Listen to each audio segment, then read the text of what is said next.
오늘 우리에게 주시는 하나님의 말씀 출애굽기 14장 13절과 31절 함께 보겠습니다.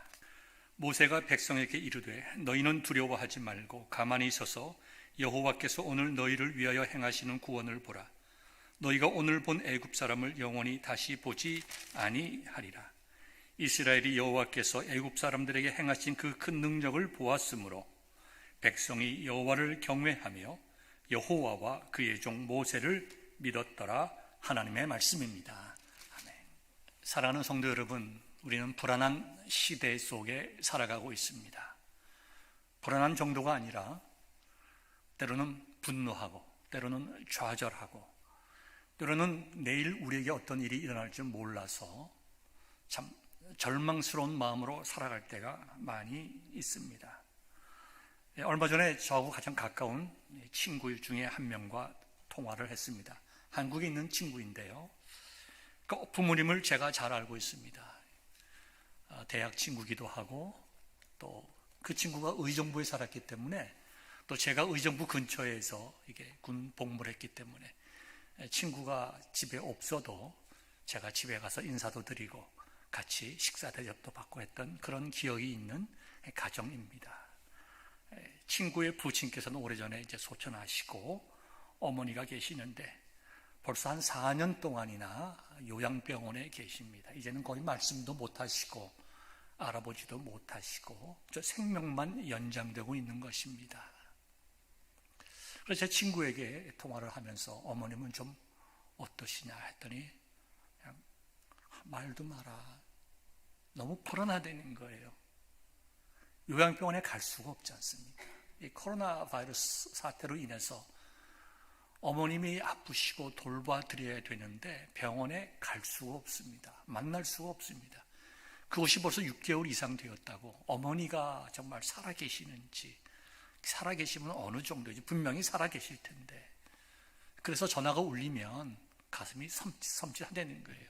요양병원에서 전화가 왔을까 봐서. 그만큼 우리는 여러 가지 어려운 시대에 살고 있습니다. 요즘 젊은 사람들은 졸업을 했지만 직장이 없습니다. 미국뿐만 아니라 한국뿐만 아니라 전 세계적으로 젊은 사람들이 가난한 시대 속에 우리가 살고 있습니다. 미국도 마찬가지고 한국도 마찬가지죠. 부모 세대가 부유하고 젊은 세대가 점점 가난해져 갑니다. 졸업을 하고도 직장을 찾지 못해서 불안해하고 갈 곳이 없고 있을 데가 없어서 집으로 돌아오는 젊은 사람들이 점점 많아집니다. 그래서 얼마나 많이 월급을 받느냐가 문제가 아니라 시큐어한 직장이냐 아니냐, 그것이 더 중요한 시대가 되었습니다. 경제적으로도 마찬가지죠. 코로나 시대에 어려울 때에 도리어 정말 부를 이루는 분들도 계시지만 대부분의 그 비즈니스맨들은 어려움을 많이 겪고 있습니다. 우리 한인들이 하고 있는 그 스몰 비즈니스, 작은 가게들은 대부분 많은 어려움을 겪고 있습니다. 가정적으로 자녀의 문제나 부부의 문제나 또 여러 가지 경제적인 문제나 어려움이 참 많이 있습니다. 그래서 우리는 정말 불안의 시대에 살고 있다고 하더라도 틀린 말은 아니다. 불안이라고 하는 것은 미래에 어떠한 일이 일어날 줄 우리가 모를 때에 오는 것입니다.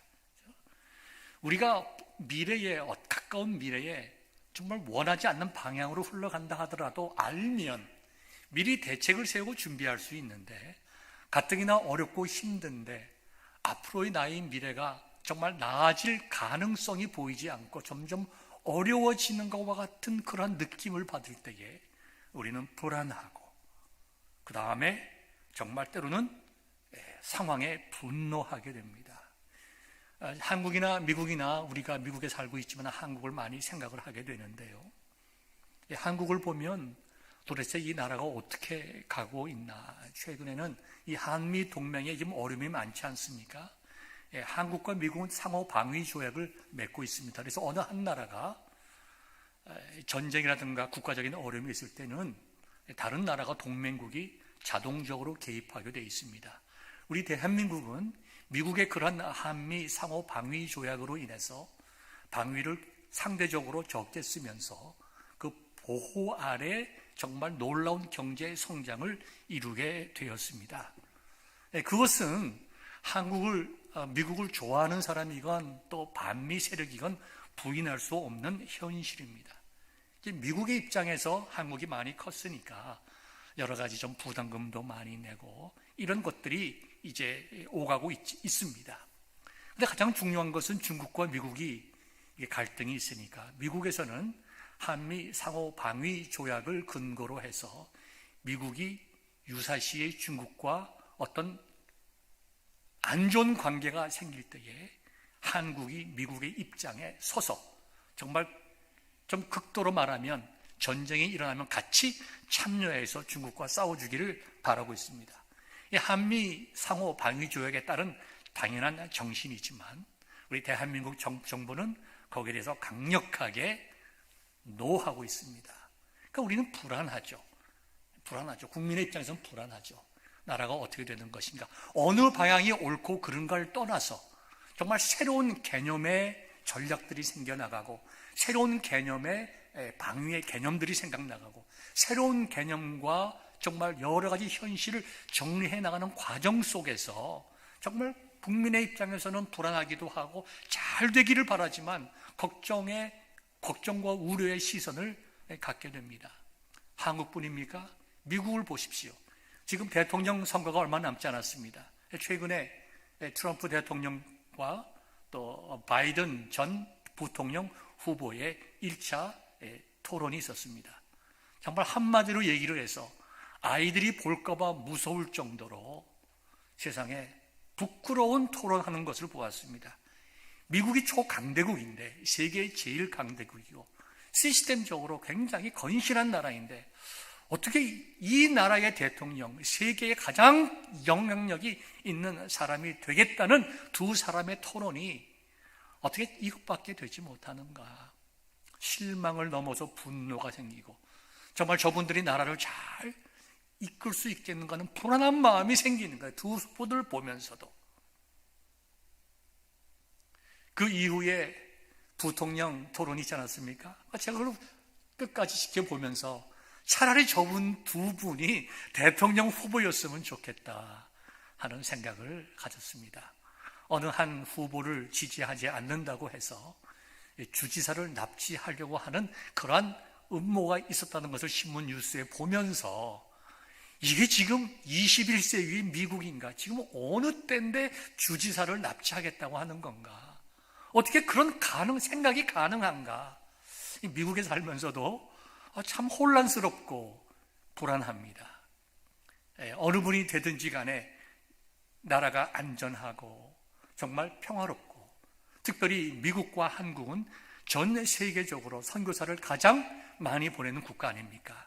미국과 한국이 경제적으로 정말 잘 성장하고 두 나라가 정말 기독교적인 정신 가운데 부흥하는 모습을 정말 보여줘야 될 터인데 그리고 교회들마다 힘을 내서 전 세계를 향하여 복음을 증거해야 되겠는데 이 두 나라가 왜 이렇게 어려운가? 우리의 마음속에 불안함이 있죠. 그러면서 제 마음속에 한번 이 불안의 마음을 설교를 해야 되겠다. 특별히 그 대통령 토론회를 보고 나면서 그날 밤에 제가 생각을 하면서 한 2, 3주 말씀을 묵상해 보았습니다.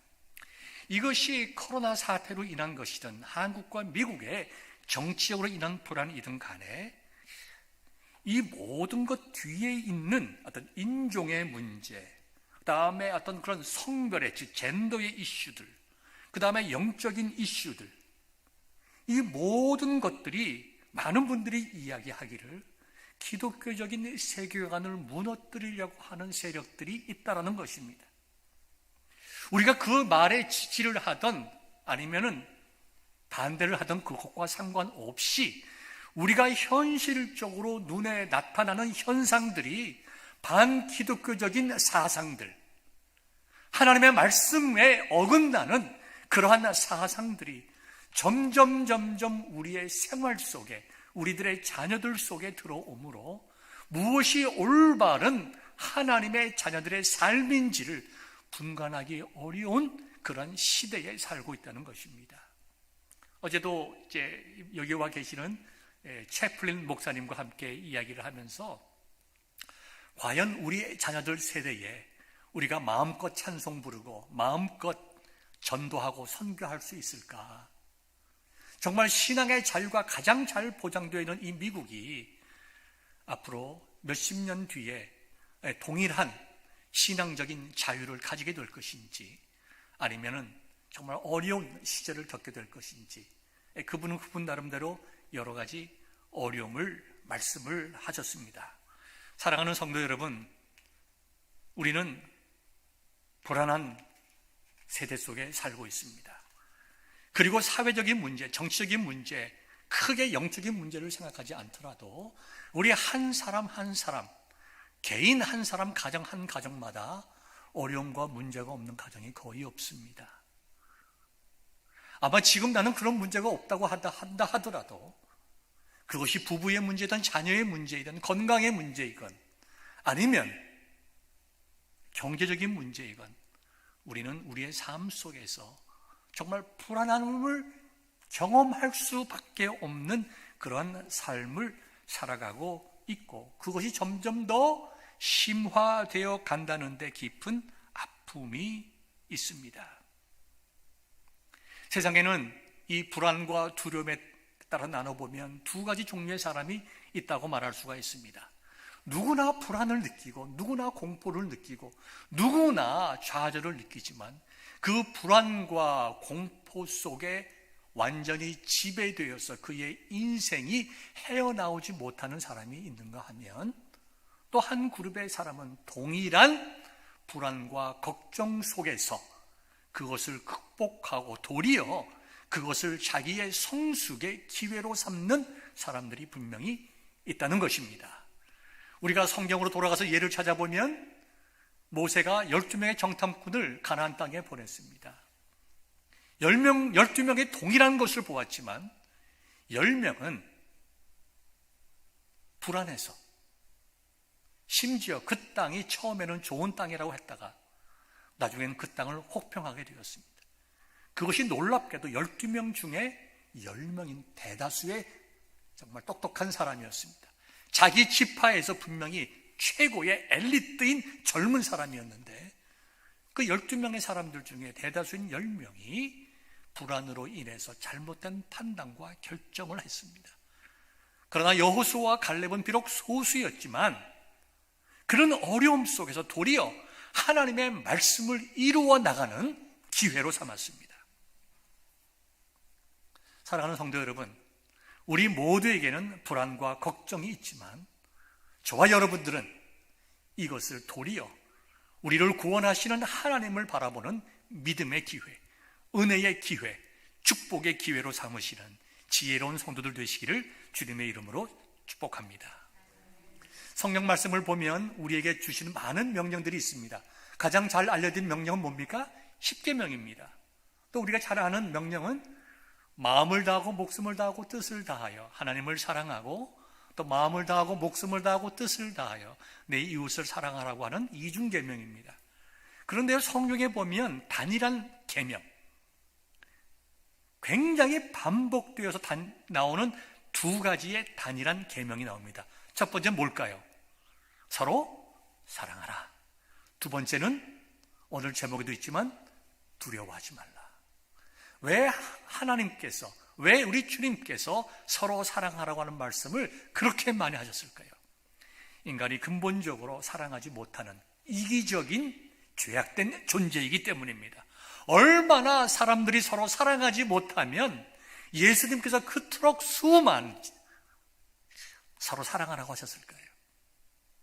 근데요, 서로 사랑하지 못하는 미움과 갈등의 가장 밑바닥에는 두려움이 있기 때문입니다. 두려움. 그래서 두려워하지 말라라고 하는 말씀은 사랑하라는 말씀보다 더 깊은 의미로 우리들의 삶 속에 다가와 옵니다. 여러분, 두려워하지 않기를 바랍니다. 두려워하지 마십시오. 두려워하면 안 됩니다. 왜요? 그것이 우리에게 유익되기도 하지만 하나님의 말씀이기 때문에 그럽니다. 하나님은 우리에게 이 시간에도 사랑하는 나의 자녀들아 두려워하지 말아라. 사랑하는 자들아 걱정하지 말아라. 사랑하는 자들아 낭망하지 말아라. 사랑하는 자들아 눈을 들어 소망을 하나님께 두라. 하나님의 이 말씀이 오늘 메시지를 듣는 여러분의 마음속에 또 증거하는 저의 마음속에 동일하게 임하기를 소망합니다. 우리가 시간을 뒤로 휙 돌려서 수천 년 뒤로 돌아가 보면 오늘 본문의 이야기를 발견하게 됩니다. 한 공동체가 있었습니다. 200만 명의 모임입니다. 그들이 지금 두려움과 불안과 좌절과 분노 속에 절망하며 울부짖고 있는 내용이 있습니다. 이 공동체는 얼마나 고통스럽고 힘들었는지 14장 10절에 보니까 심히 두려워하여 여호와를 부르짖었다고 했습니다. 여기 부르짖었다라고 하는 것은 기도했다는 말이 아닙니다. 하나님께 원망했다는 말입니다. 하나님 이럴 수가 있습니까? 어떻게 이런 일이 우리들에게 생깁니까? 하나님이 살아계십니까? 하나님 우리에게 지금 거짓말하는 것 아닙니까? 우리를 구원해 주신다고 얘기해 놓고 우리를 해방시키신다고 하셔놓고 우리를 다 죽입니까? 하나님은 그렇게 위선적이고 거짓된 분입니까? 하나님께 대하여 악한 말로 지금 원망하고 있는 것입니다. 무엇 때문에? 두려움 때문에. 어느 정도 두려움이라고요? 심히 두려워하는 그 두려움 때문에. 그러나 사실 이 공동체는 조금 전까지만 하더라도 찬송하며 춤추며 하나님께 영광 돌렸던 그런 사람이었습니다. 그런 공동체였어요. 무엇이, 누가 이와 같은 상황을 만들었을까요? 여러분이 잘 아시다시피 애굽에서 자그마치 430년 동안 노예로 있다가 해방받은 이스라엘 민족 공동체였습니다.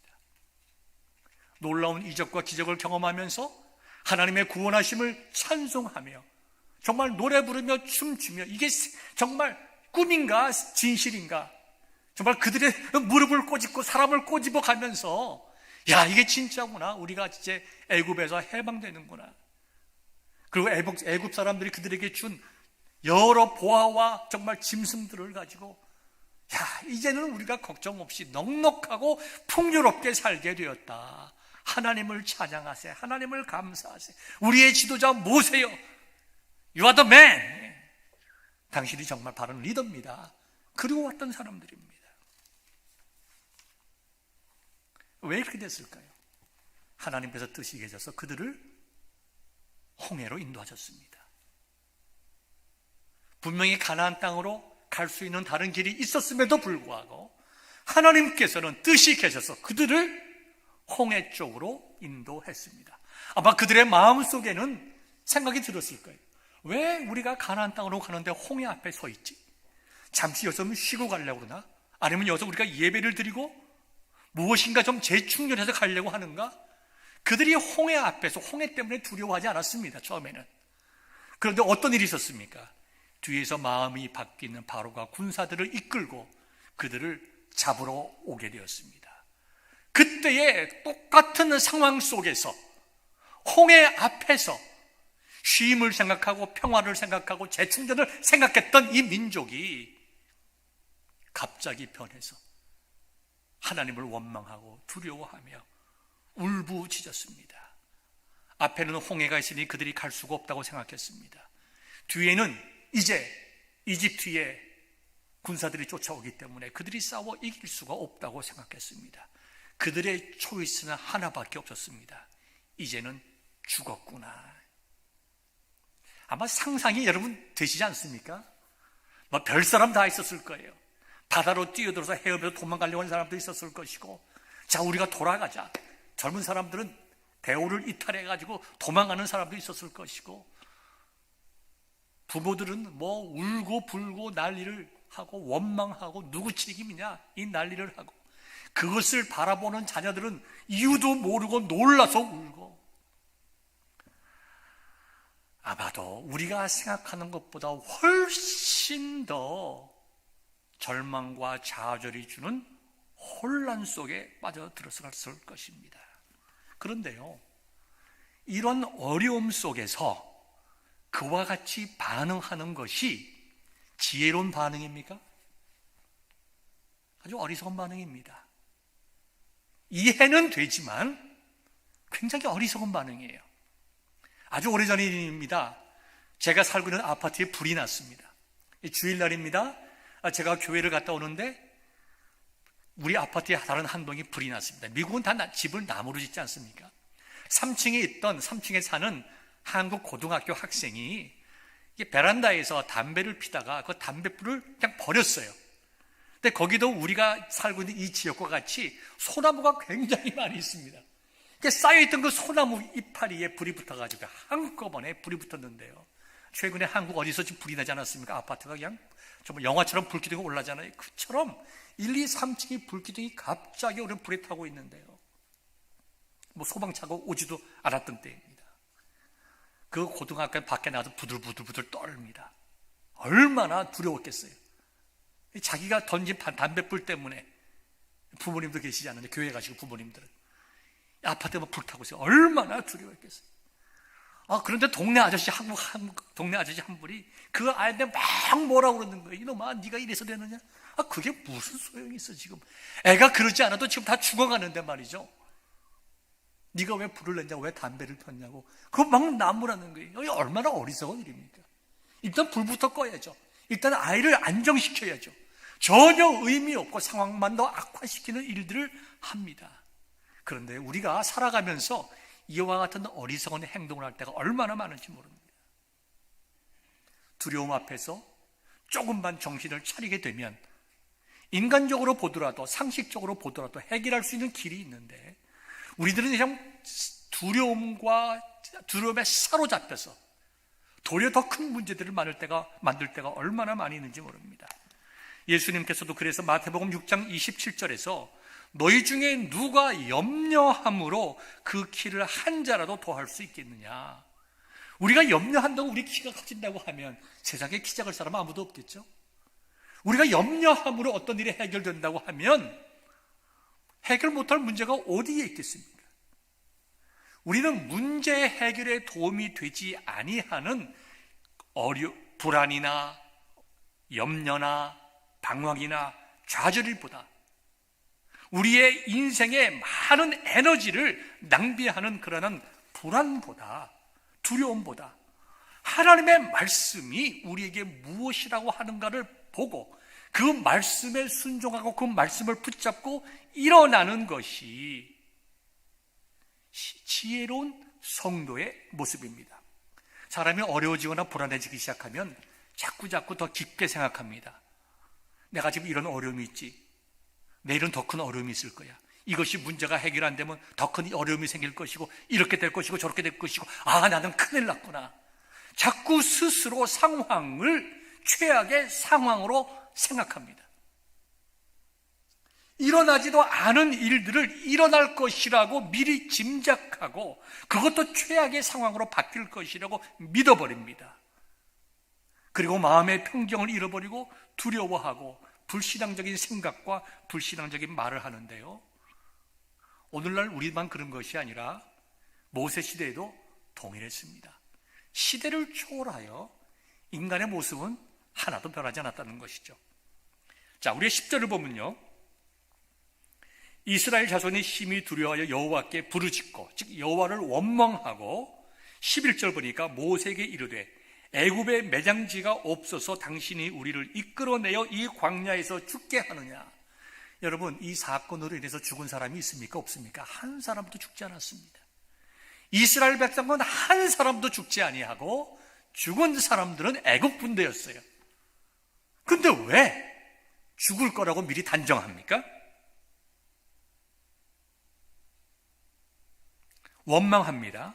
어찌하여 당신이 우리를 애굽에서 이끌어내어 우리에게 이같이 하느냐. 왜 우리를 속였냐라는 것이죠. 우리로 하여금 가나안 땅, 젖과 꿀이 흐르는 땅을 이야기해놓고 왜 우리에게 이와 같은 광야로 끌고 와서 다 죽게 만드느냐. 이것은 무엇에 대한 원망으로 그치지 않습니다. 이것은 하나님께 대한 불신앙입니다.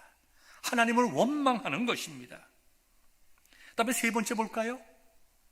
12명의 정탐꾼 중 10명과 같이 거짓말하기 시작합니다. 우리가 애굽에서 당신에게 이른 말이 이것이 아니냐. 이르기를 우리를 내버려 두라. 우리가 애굽 사람을 섬길 것이라 하지 아니하더냐. 그런 적이 없습니다. 그런 말 하지 않았습니다. 이제 이들이 두려워하고 자기가 가지고 있는 이 두려움이 확실히 일어날 거라고 하는 생각이 들자 모든 책임과 원망을 모세와 하나님께 돌리는데, 그냥 돌리는 것이 아니라 이제는 거짓말까지 만들어내면서 돌립니다. 마치 10명의 정탐꾼이 처음에는 가나안 땅이 좋다고 얘기했다가, 그러나 우리가 갈 수 없다고 얘기했다가 여호수아와 갈렙이 아니다, 전 우리 땅이다, 저들은 우리 밥이다 라고 이렇게 이야기를 하니까 여호수아와 갈렙을 정말 그들을 무시하기 위해서 거짓말을 만들어가지고 아니다, 그 땅은 참으로 나쁜 땅이라고 이야기하는 것처럼 거짓말까지 하면서 하나님을 원망하고 완전히 불안에 두려움에 사로잡혔습니다. 과연 이와 같이 하는 것이 그들에게 두려움이 될 것인가? 이와 같은 두려움 속에 빠져있는 이스라엘 백성에게, 우리가 두려움 속에 살아가는 우리들에게 하나님은 뭐라고 말씀하시나요? 오늘 본문의 말씀이죠. 13절입니다. 모세가 백성에게 이르되 너희는 첫 번째 두려워하지 말고, 두 번째 가만히 서서, 세 번째 여호와께서 오늘 너희를 위하여 행하시는 구원을 보라. 두려워 말라고 하였습니다. 가만히 서 있으라고 얘기를 했어요. 세 번째 하나님의 구원하심을 보라.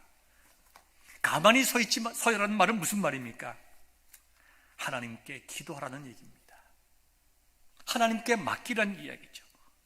두렵다고 해서, 불안하다고 해서 이것저것 사람의 생각과 방법대로 하지 말라는 것입니다.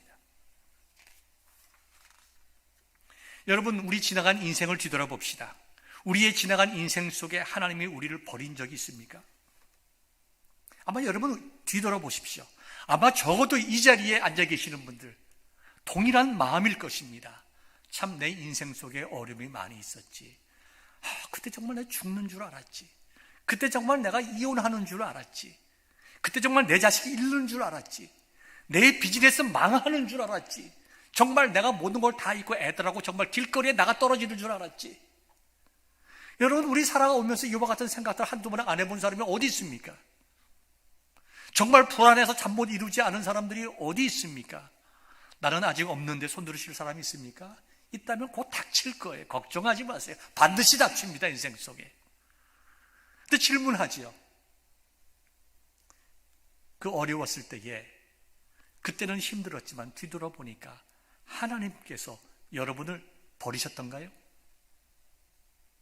하나님께서 여러분을 일부러 고난 속에 집어넣으셨던가요?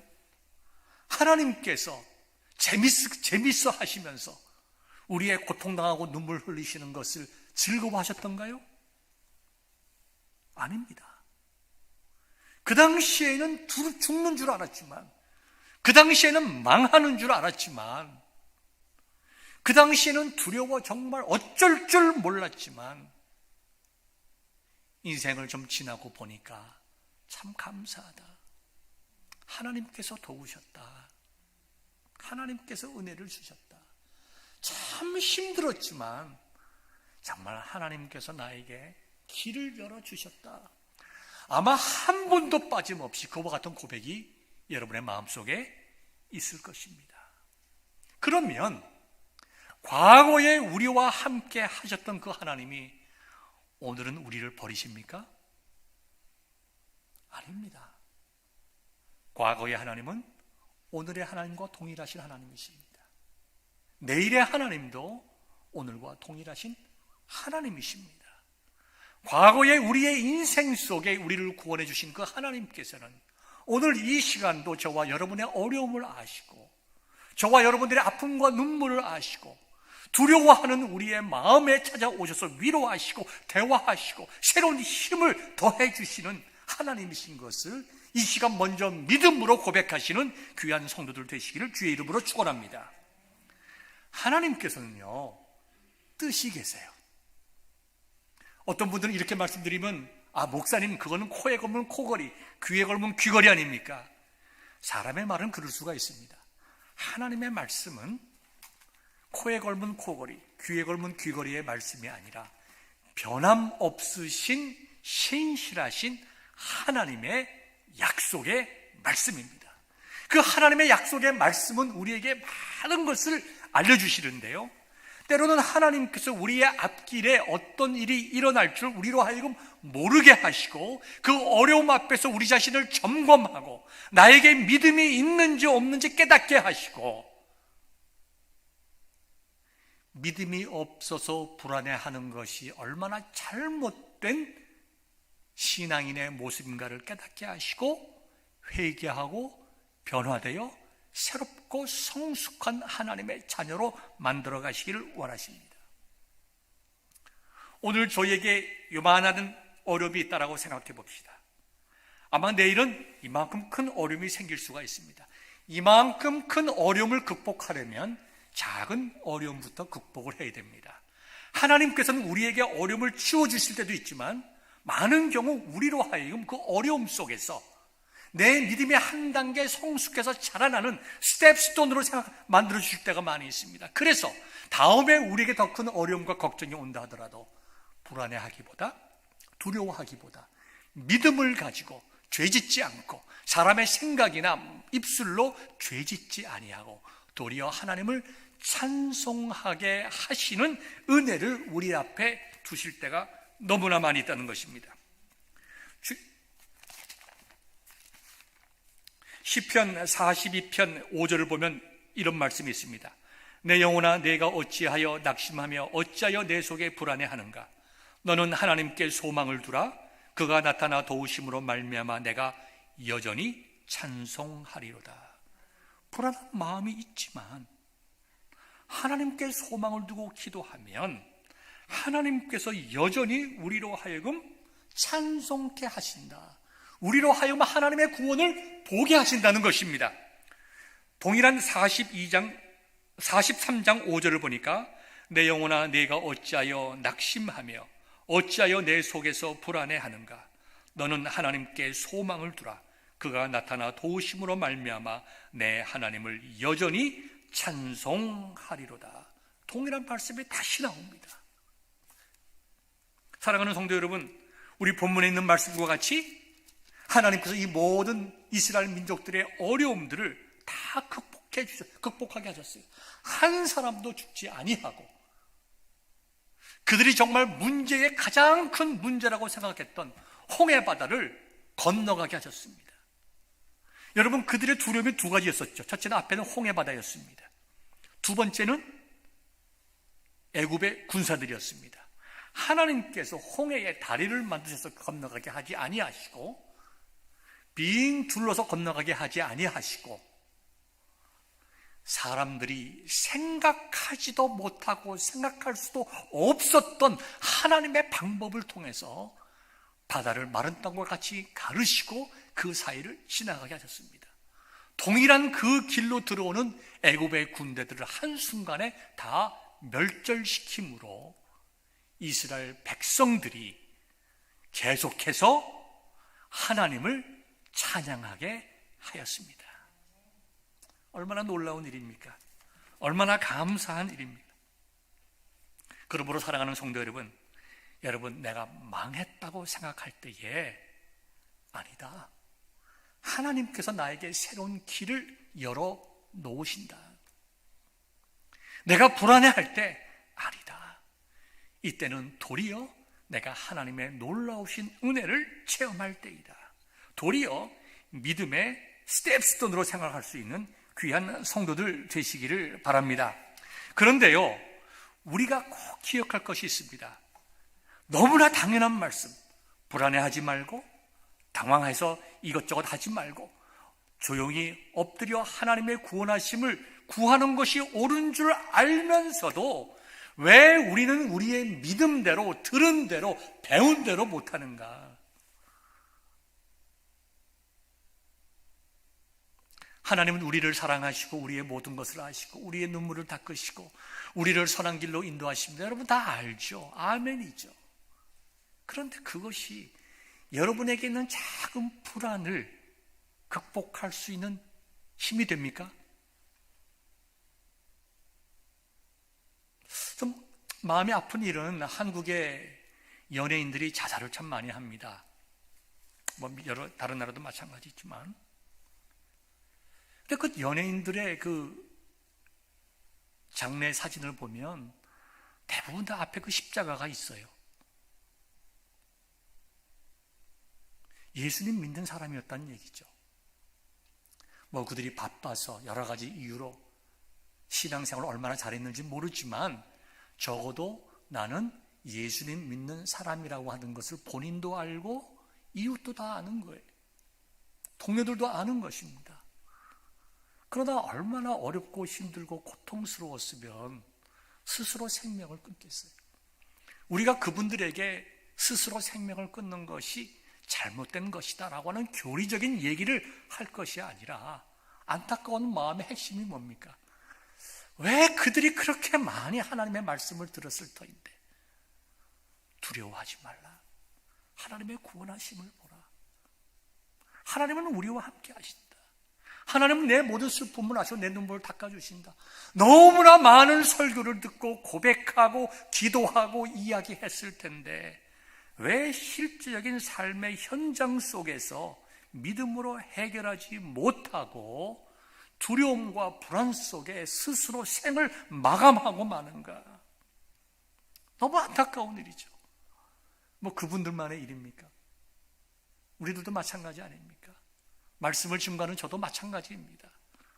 하나님의 말씀을 열심히 준비해서 가르치지만 내 마음속에 불안한 마음이 스칠 때, 내 마음속에 걱정이 나를 사로잡을 때, 미래에 대한 불안이 있을 때, 미래에 대한 걱정과 여러 가지 문제들이 내 앞에 닥칠 때, 내가 목사 이전의 그리스도인으로서 이런 문제들을 내가 정말 신앙적으로 내 입술의 고백대로, 내가 가르치는 증거대로 내가 모든 것을 믿음으로 생각하고 두려움에 빠져있기보다, 불안해하기보다 도리어 그것을 나의 신앙의 성숙의 스텝스톤으로 정말 발자취로, 계단으로 생각하고 있는가? 여러분들은 어떠십니까?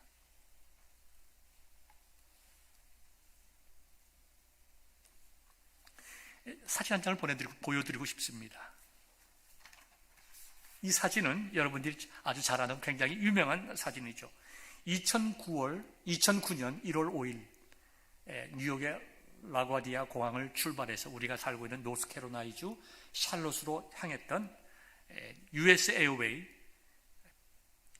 1549 항공기입니다. 이 비행기가 라과디아 공항에서 뜨자마자 새 떼를 만납니다. 이 새 떼와 엔진이 부딪혀가지고 엔진이 완전히 양쪽 다 꺼지고 맙니다. 관제실에 이머전시 SOS를 칩니다. 관제실에서 다시 라과디아 공항으로 돌아오라. 근데 이 조종사 판단하기에 돌아갈 수가 없다라고 판단을 했습니다. 돌아가다가 비행기가 추락할 거라고 생각했어요. 이미 고도는 낮아지고 있습니다. 그때 그의 눈앞에 보인 것이 허슨, 우리나라 말로 하면 허드슨 강입니다. 그 허드슨 강에 그가 비행기를 착륙시켜서 155명이 한 명도 죽지 않고 다 살아났습니다. 여러분, 비행기 사고는요 거의 100% 사람이 다 죽습니다. 잘 아시잖아요. 그리고 제가 살아오면서 이머전시가 되어서 비행기가 바다나 강이나 호수 위에 앉았다고 하는 기사를 한 번도 본 적, 저는 아직까지 제 기억으로 있는 한, 우리가 비행기 타면 이머전시에 바다 위에 앉는다는 것을 다 듣고 영상을 보지만 실질적으로 그런 일들이 일어나지 않았습니다. 어떻게 이게 가능했을까요? 여러분, 지금 눈앞에 홍해가 있고 뒤에 애국 군대가 와서 있는 그 불안보다, 그 두려움보다 이 두려움이 얼마나 컸겠어요? 비행기가 추락하고 있습니다. 그런데 이 기장은 그 승객들을 한 사람도 죽지 않게 살려내고 남아있는 사람이 있는가 한 번도 들어가서 다 체크업하고 나올 때까지 비행기가 저렇게 떠 있었고 바로 구조가 되었습니다. 어떻게 이것이 가능했을까요? 어떻게 이것이 정말 일어날 수 있었을까요? 우리가 이것을 여기서 이 원리를 찾게 되면 우리는 신앙생활에 굉장히 중요한 원리를 발견하게 됩니다. 또 다른 예를 들어볼까요? 제가 전에 다른 도시에서 목회를 할 때에 장로님 부인 되시는 집사님이 계셨는데 그분은 간호원이었습니다. 특별히 뇌수술 전문 담당 간호원이었어요. 뇌수술 전문인 그 의사 선생님이 항상 그분이 수술할 때마다 이 간호원 집사님과 함께 수술했습니다. 그래서 이 간호원 집사님은 어딜 떠나지를 못해요. 30분 안에 병원에 갈 수 있는 거리에 있어야만 합니다. 그렇지 못했을 경우에는 미리 병원에 연락을 하고 아웃 오브 타운을 했어야 되는 거예요. 그런데 그분의 말을 들어보면 의사가 수술을 하기 전에 그 의사의 모든 병력을 다 점검한답니다. 뭐 당연한 일이죠. 나이부터 성별부터 어떠한 병에 걸려있는지 병력부터 시작을 해서 직업까지, 그리고 어떻게 수술을 할 것인가에 대해서 굉장히 마음속으로 그 다음에 생각으로 굉장히 연습을 한 다음에 이제 수술하러 들어간다는 거예요. 근데 막상 이 두뇌를 싸고 있는 이 뼈를 덜어내고 뇌 속에 들어가 보면 전혀 예상하지 못했던 일들을 발견하게 된다는 것입니다. 제가 전에 다른 곳에서 또 목회할 때에 심장내과 의사 장모님도 저한테 그런 말을 했어요. 어떨 때는 15시간, 16시간씩 30년 전이니까 심장 수술은 정말 어려운 수술이었습니다. 그 수술을 해나가는데 정말 오픈 하트 서저리를 하기 위해서 심장을 열고 보면 전혀 예상하지 못했던 복합적인 문제들이 있다는 거예요. 심장 하나뿐만 아니라 뭐 간에 문제가 있다든가 무슨 폐에 문제가 있다든가 해서 수술을 할 수 없는 그런 상황들이 갑자기 닥친다는 거예요. 그런데 만약에 그때에 의사 선생님들이 놀래서 당황해서 불안해서 수술을 못하면 어떻게 되겠습니까? 그 사람 죽는 거예요. 그래서 의사들에게는 고도의 훈련이 필요합니다. 일반 대학 4년, 의과대학 4년, 인턴, 레지던트 10년 동안 엄청난 훈련을 받아야, 또 받았기에 예상하지 못했던 그런 상황 속에서 당황하지 아니하고 수술을 감당하는 거예요. 우리가 한국 드라마 봅시다. 드라마 보면 어떤 현상들을 자주 봅니까? 식구들은 사고가 나면 울고 불고 선생님 살려주세요. 매달리고 난리죠. 근데 만약에 의사 선생님들이 같이 불안해하고 같이 두려워하고 손이 덜덜덜 떤다고 하면 그 어떻게 사람을 살리겠습니까? 여러분 911 보십시오. 갑자기 집에서 사람이 쓰러지거나 심장 하트어택이 와서 사람이 쓰러졌습니다. 식구들은 난리죠. 숨도 못 쉬고 정신이 없죠. 근데 911 사람들이 그렇게 하던가요? 아닙니다. 남의 일이기 때문입니까? 아닙니다. 그들은 그러한 응급 상황 속에서 불안해하지 않고 어떻게 상황을 해결해 나갈 수 있는지에 대한 철저한 훈련을 받은 사람들입니다. 과학자들도 그렇고요, 의사 선생님들도 그렇고요, 간호원들도 그렇고요, 파일럿도 그렇고요. 전문적인 일일수록 그만큼 철저한 훈련을 받은 사람이라는 것입니다. 여러분, 작은 일에도 매뉴얼이 있습니다. 회사에 가면. 저도 대학을 졸업하고 첫 직장에 갔으니까 제일 먼저 가르치는 것이 생산에서 어떻게 제품이 생산되는데 A부터 Z까지 매 순간순간마다 모든 기록들이 다 돼 있어요. 그리고 그대로 해야 돼요. 그래야 원하는 제품이 나오는 것입니다. 우리 군인들도 마찬가지일 거예요. 탱크를 운전하든지 미사일을 쏘든지 뭐든지 거기에 대한 매뉴얼이 있어서 그 매뉴얼대로 해야 되고, 또 끊임없이 그 매뉴얼대로 훈련을 지속적으로 반복을 해야 돼요. 그래야 실전이 왔을 때에 실수 없이 문제를 해결하는 거예요. 우리의 삶 속에 얼마나 불안할 일이 많이 있습니까? 미국 정치를 봐도 불안합니다. 한국 정치를 봐도 불안합니다. 경제를 봐도 불안합니다. 사람이 오래 살지만 준비된 것은 아무것도 없습니다. 우리의 노후를 생각하면 오래 사는 것 자체도 불안하고 걱정입니다. 이럴 때에 하나님이 도와주십니다. 목사님 뭘 그리 걱정하세요? 집사님 뭘 그리 걱정하세요? 하나님이 다 먹여주십니다. 예, 그렇죠. 할렐루야, 아멘. 그 말이 여러분들의 마음속에 참으로 위로가 되던가요? 정말로 그렇게 믿으세요? 정말로 그렇게 하나님께서 나와 함께 하심을 믿는다고 하면 그러한 사람들은 반드시 해야 할 것이 있습니다. 훈련입니다. 의사 선생님들이 이렇게 하면 사람을 살릴 수 있음을 알기 때문에 끊임없이 공부하고 끊임없이 훈련하고 끊임없이 경험을 쌓아나가고 끊임없이 한 수 케이스마다 느낀 점을 기록하고, 그래야 그분들이 당황하지 않고 사람을 살리는 거예요. 155명의 생명을 살린 조종사 체슬리 슐렌버거는 공군 파일럿이었습니다.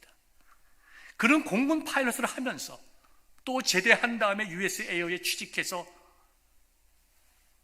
비행기를 운행하면서 그가 붙잡았던 것은 제일 중요한 게 뭡니까? 매뉴얼대로 한 거예요. 이러한 응급 상황이 있을 때 어떻게 해야 하는가 당황하지 아니하고 30년 이상을 배운 경험, 그 배운 경험의 바탕이 뭡니까? 매뉴얼이에요. 매뉴얼대로 하는 훈련을 30년 이상 해왔고 결정적인 순간에 그 크리티컬한 포인트에 와서 사람들을 당황하지 않게 하고 내가 배운 대로 그대로 하나하나씩 해서 사람을 살리는 거예요. 기적을 이루어내는 것입니다. 여러분, 우리 믿는 사람들이 얼마나 걱정이 많습니까? 믿는 사람들도 얼마나 미래에 대한 걱정이 많고 삶에 대한 걱정이 많고 물질에 대한 걱정이 많고 건강에 대한 걱정이 많습니다. 저도 지금 양쪽 눈 다 수술하고 난 다음에 설교 원고가 안 보여서 지금 왔다 갔다 합니다. 지금 내가 과연 잘 볼 수 있을까 걱정이 많이 돼요. 저도. 그러나 그런 걱정과 두려움에 사로잡히지 않고 내가 정말 하나님께서 나와 함께 하신다, 내 모든 연약함을 아시고 하나님께서 나를 진심으로 도와주신다, 하나님만이 나의 소망이다, 두려워하지 말고 굳게 서서 하나님이 나를 어떻게 구원하시는지 소망을 가지고 바라보자. 그것이 우리의 믿음이 된다고 하면, 진짜 참된 믿음이라면 우리는 지금 이 시간 우리의 매뉴얼대로 훈련하는 것이, 우리 매뉴얼이 뭡니까? 하나님의 말씀이에요. 매뉴얼을 가지고 훈련하는 게 뭡니까? 기도하는 일이에요. 기도하지 아니하고 말씀 보지 아니하고 어떻게 우리가 두려움을 극복할 수 있겠어요? 우리 앞에 유혹이 왔을 때 어떻게 우리가 그것을 기도하지 않고 유혹을 극복할 수 있겠어요?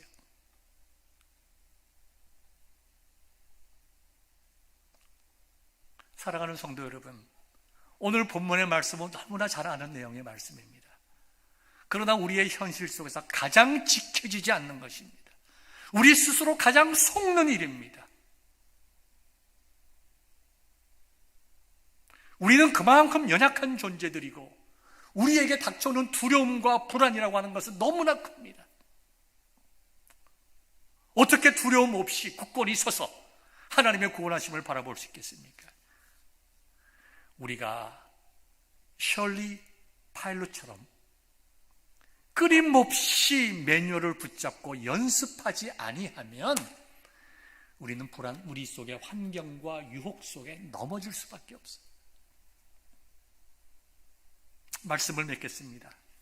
사랑하는 성도 여러분, 우리의 매뉴얼은 하나님의 말씀입니다. 말씀을 묵상하십시오. 말씀을 배우십시오. 말씀을 사랑하십시오. 그리고 기도하셔야 됩니다. 기도하셔야 매뉴얼대로 할 수 있는 능력이 생기는 거예요. 매뉴얼대로 할 수 있는 능력. 사랑하는 성도 여러분, 우리는 재직회를 통해서 내년 봄쯤에 우리가 좀 직분자를 세우기를 원합니다. 권사님도 세우고 안수치단도 좀 세우기를 원합니다. 기도하는 분들이 교회의 귀한 일꾼이 될 수가 있습니다. 하나님의 말씀을 지식적으로만 아는 것이 아니라 끊임없이 연습하는 자가 그 매뉴얼대로 할 수 있는 것처럼 매뉴얼을 공부하고 하나님의 말씀을 공부하고 기도함으로써 그 말씀이 내 삶의 능력이 될 수 있도록 기도하는 자만이 인생의 승리자가 될 수 있고 교회의 좋은 지도자가 될 수가 있는 것입니다. 우리는 그런 것도 모르고 저분이 하면 잘하겠다, 저분은 공부도 많이 하고 직업도 좋고 많이 배운 사람이고 돈도 많은 사람이니까 저런 분 장로님 시키면 참 좋겠다, 외모도 근사하네, 인자하게 보이고. 우리가 이래서 직분자 세워서 수많은 어려움과 고통을 당한 적이 어떻게 한두 번입니까? 여러분 다 잘 아시잖아요. 교회는 기도하는 사람들이 필요합니다. 말씀 붙잡고 내가 승리하고, 말씀 붙잡고 주님의 교회를 바로 섬겨나가고, 말씀 붙잡고 이 어렵고 힘들고 불안한 세상 속에서 하나님을 믿는 사람들은 과연 어떻게 살아야 되는가에 대해서 좋은 모범이 되기 위해서, 나 하나가 세상을 변화시키지 못할자 하더라도 나와 같은 기도하는 사람이 한 명, 두 명 늘어남을 바라보면서 구원의 하나님을 바라보게 되는 기쁨과 감사함을 경험하기 위해서는, 사랑하는 성도 여러분, 불안에 떨지 말고 불안에 사로잡히지 말고 우리 인생의 참된 매뉴얼 하나님의 말씀 붙잡고 그 매뉴얼대로 꾸준히 연습하는 기도와 생활의 실천이 있어서 정말 인생의 고비고비마다 어려움이 올 때, 우리 주위에 힘들고 어려운 분이 있을 때 나만 사는 것이 아니라 우리의 많은 사람들을 살리고 하나님께 영광을 돌릴 수 있는 귀한 성도 되시기를 우리 주의 이름으로 축원합니다.